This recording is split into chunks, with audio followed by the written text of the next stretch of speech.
A pleasant day to each and every one of us. My name is Eduardo Sicad Atonducan Jr., Bachelor of Science and Social Work, Section 2A from PPC Campus. And now I'm going to explain my solution and findings and evaluation, which is the problem solving in lesson 1.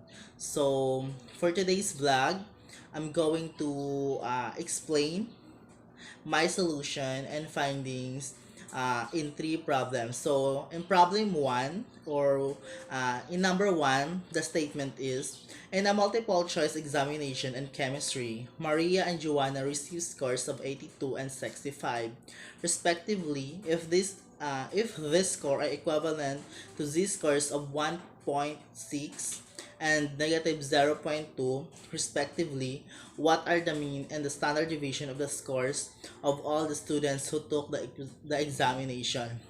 So in this problem number one, what we're going to find out is the mean and standard deviation. So first, we find out what is the mean. So to get the mean, we should write here, um, 82 plus 65.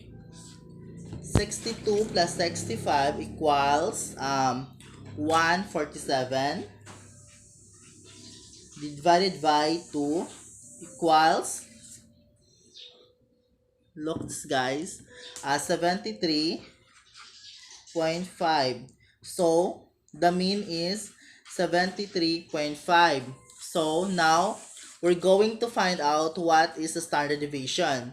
So in standard deviation, to get that, we use the formula of standard deviation, which is the radical sign, um, radical sign, uh, summation of open parentheses x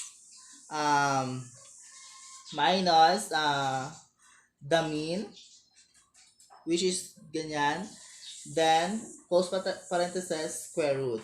So over n minus 1. So that's the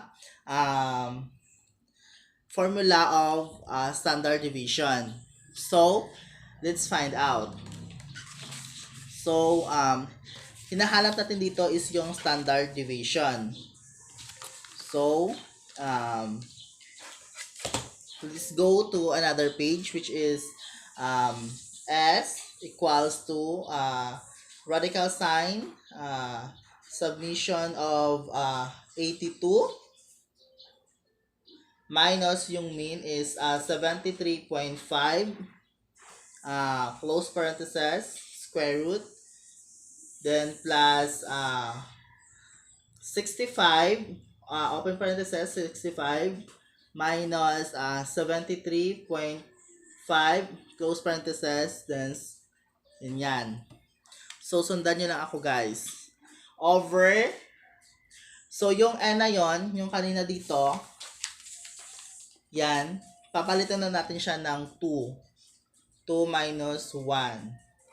So, yung n na yun guys is equivalent yon ng 2. Which is, di ba nag-divide tayo ng 82 plus 65.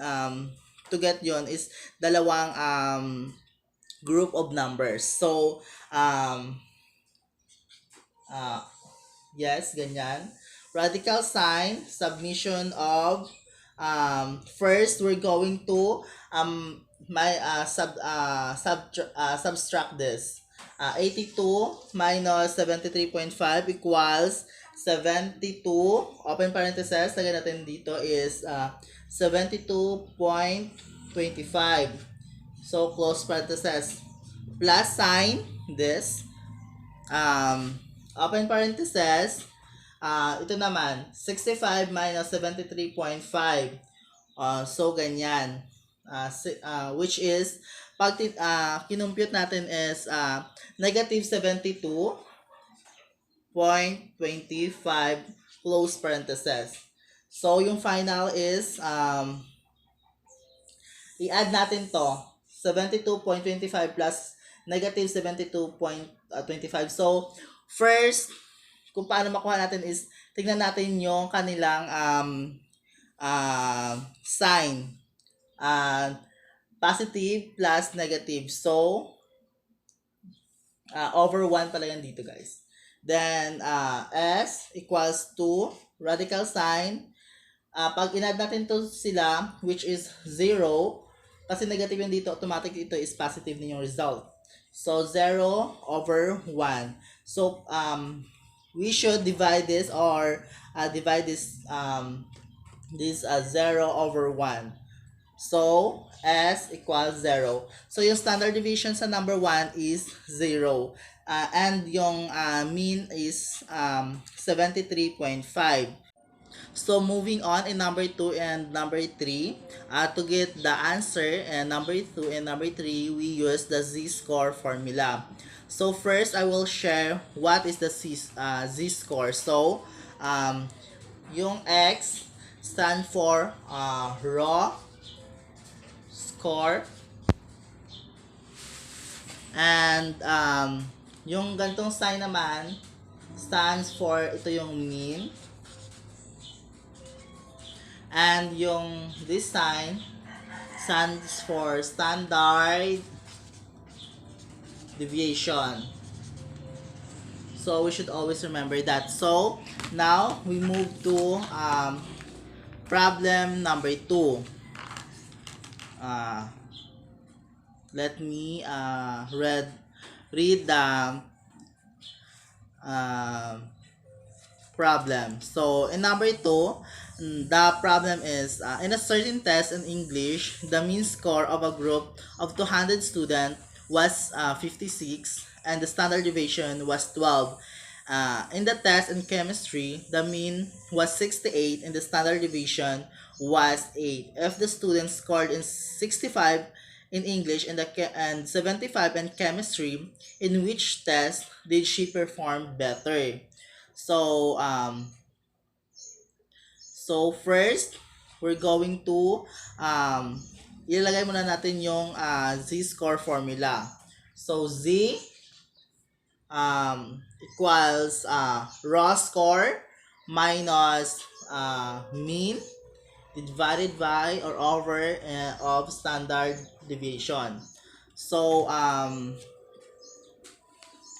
in number 2, first we going to solve in chemistry subject. So, yung mean niya is 68.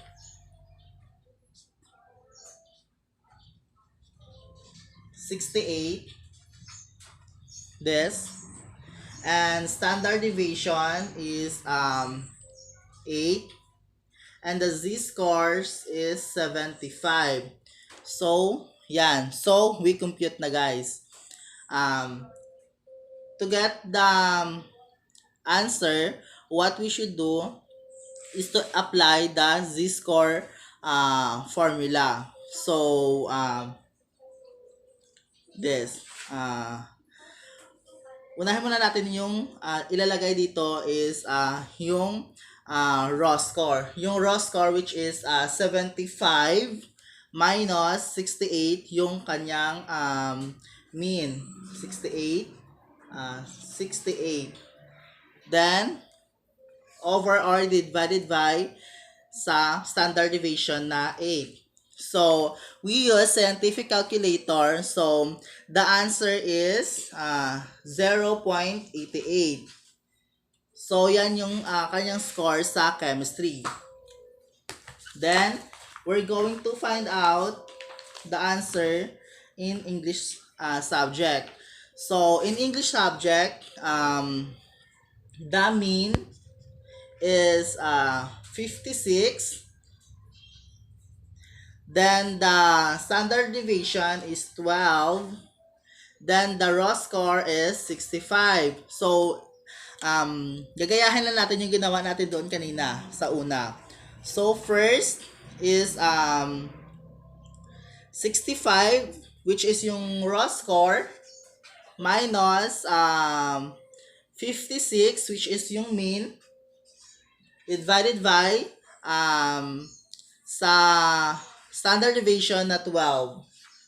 So, equals, we should put this in scientific calculator. So the answer is 0.75. So therefore, she performed better in chemistry subject. So that's the answer and problem number 2. So lastly, we have problem number 3. So the statement in problem number 3 is, in an examination in statistics, the mean score was 65 and the standard deviation was 15.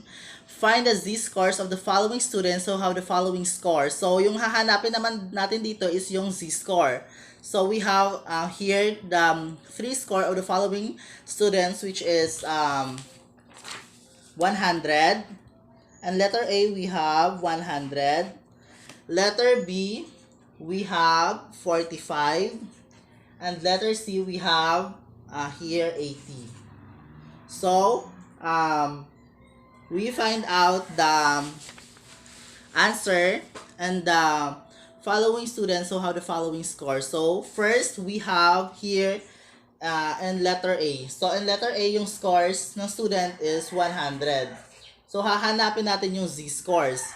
So, yun lang. Yung gagawin natin, i-apply natin yung z-scores formula, which is 100 minus the mean, which is yung 65, divided by the standard deviation of 15.